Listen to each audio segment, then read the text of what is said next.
আপনাদের সামনে হাজির হয়েছিলাম এবং বলেছিলাম যে আমি একটি নোটিশ দিয়েছি।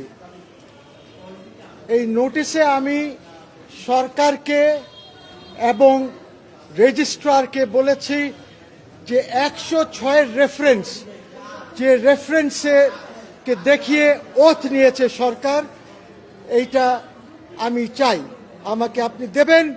এবং এই নোটিশটা দিয়েছিলাম তৎকালীন চিফ জাস্টিস যিনি ছিলেন উনাকেও।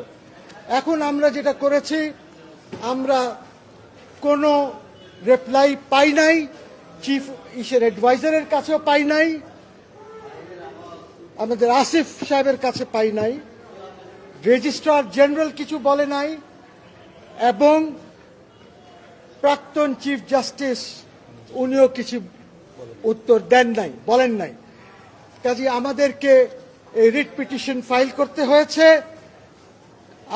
আমি পিটিশনার এবং আমি মনে করি যে এই যে 106-এর রেফারেন্স ছিল, এইটি একটি ভুয়া রেফারেন্স, কোনো রেফারেন্স যায় নাই। আমি বিশ্বাস করি যে কোনো ওপিনিয়ন অ্যাপেলেট ডিভিশন দেয় নাই, এইটা মন্ত্রণালয়ের থেকে বা অন্য কোনো জায়গার থেকে লিখে আনা হয়েছিল এবং সেটাকে ভিত্তি করে জজ সাহেবদের থেকে সই নিয়ে, ওই যে 6 জন যারা পরে রিজাইন করেছে ওদের থেকে সই নিয়ে এই রেফারেন্স সন্ধ্যা 7টার সময় এনে 9টার সময় ওথ হয়েছে। কাজেই যদি রেফারেন্সটা না থাকে এবং অ্যাপেলেট ডিভিশনের রেকর্ডে রেফারেন্স না থাকে, তাহলে এই oath as an interim government কিভাবে ওনারা নিলেন? আমার কথা হচ্ছে যে ইন্টারিম গভর্নমেন্ট আপনারা কেন করতে গেলেন? জনগণ তো আপনাদেরকে ম্যান্ডেট দিয়েছিল। যখন এই অভ্যুত্থান অথবা রেভলিউশন যখন হয়েছে, তখন তো আপনার কাছে জনগণের ম্যান্ডেট ছিল।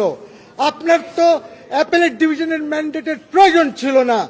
আপনি কেন জনগণের ম্যান্ডেট নিয়ে একটি ইন্টারিম প্রভিশনাল সংবিধান করে আপনারা ওইটার উপরে কেন ওথ নেন নাই?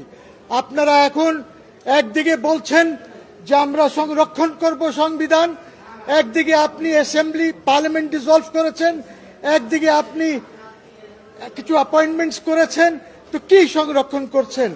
আপনারা জানেন যে যখন প্রাইম মিনিস্টার, বর্তমানে যিনি চিফ অ্যাডভাইজার, যখন উনি দেশের বাইরে যাবেন, সংবিধান বলছে উনি প্রেসিডেন্টের সাথে দেখা করে যাবেন এবং প্রেসিডেন্টকে জানিয়ে যাবেন যে উনি কোথায় কি আলাপ আলোচনা করবেন। আসার পরে উনি আবার ব্রিফ করবেন প্রেসিডেন্টকে যে আমি এই এই আলাপ আলোচনা করেছি। কিন্তু এখানে দেখা যাচ্ছে যে একদিকে সংবিধান সংরক্ষণ করবেন, কিন্তু আপনি ওই আর্টিকেলসগুলি মানছেন না। কাজেই আমি যে রিট পিটিশন করেছি, এইখানে আমি বলেছি যে ডাইরেকশন দেওয়া হোক, যে ওপিনিয়ন যেটা সুপ্রিম কোর্ট বা অ্যাপেলেট ডিভিশন তৎকালীন যেটা দিয়েছে সেটা কোর্টে হাজির করা হোক।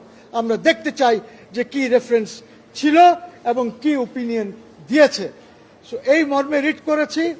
আমি আশা করছি আগামী সপ্তাহে এই রিটটা মুভ করব ফারাহ মাহবুব, জাস্টিস ফারাহ মাহবুবের কোর্টে মুভ করব ইনশাল্লাহ। এই সপ্তাহ করছি না, তার কারণ হচ্ছে যে ওই কোর্ট একটু ব্যস্ত আছে, 15th অ্যামেন্ডমেন্ট আর সব কিছু কিছু মামলা চলছে।